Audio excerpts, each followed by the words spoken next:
Hyundai Starix, yung may-ari, nagreklamo mga idol na hindi daw gumagana yung kanyang paddle board mga idol. Ito yung mga idol ay hindi siya gumagana mga idol. Although mayroon naman siyang odometer. So yung kanyang RPM mga idol ayaw gumana. Yung kanyang temperature gauge ayaw din. Kanina pinaandar ko na ito mga idol pero higit kumulang isang oras siguro pinapaandar natin pero hindi yan umakyat yung kanyang temperature gauge. At saka yung itong kanyang fuel gauge ay gano'n na rin yan kahit tubilan ng krudo, full tank or ma-empty na siya ay gano'n pa rin, nandyan pa rin yan palagi. So, hindi ko lang alam kung, kasi hindi ko pa napatakbo ito, hindi ko lang alam kung gumagana ba itong kilometrahin niya. Pero yung tatlo na yan mga idol ay hindi talaga gumagana. So, ngayon mga idol ay atin niyang tatanggalin. Baklasin natin mga idol.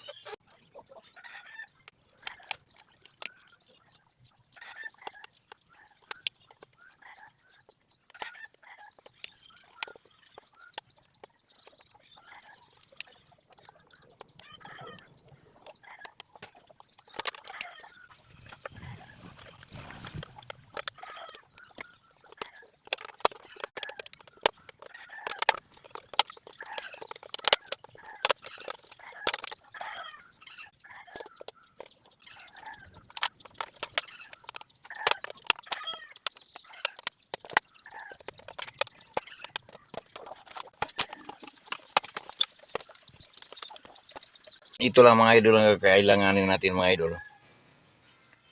Mostly kasi sa mga inayos ko mga ganito mga idol na gauges cluster.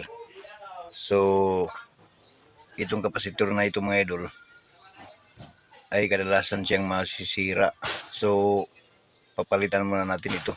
Tatad ko ng solda dito mga idol itong kanyang mga IC at saka itong mga pisa-pisa niyang maliliit. Tsaka itong kapasitor ay pinalitan na rin. So kung ating susubukan mga idol, tulad niyan, pag sinuplayan kasi natin ito mga idol, ito yung kanyang positive supply dito sa kanyang sakit, pinakauna sa ibabaw sa bandang kanan.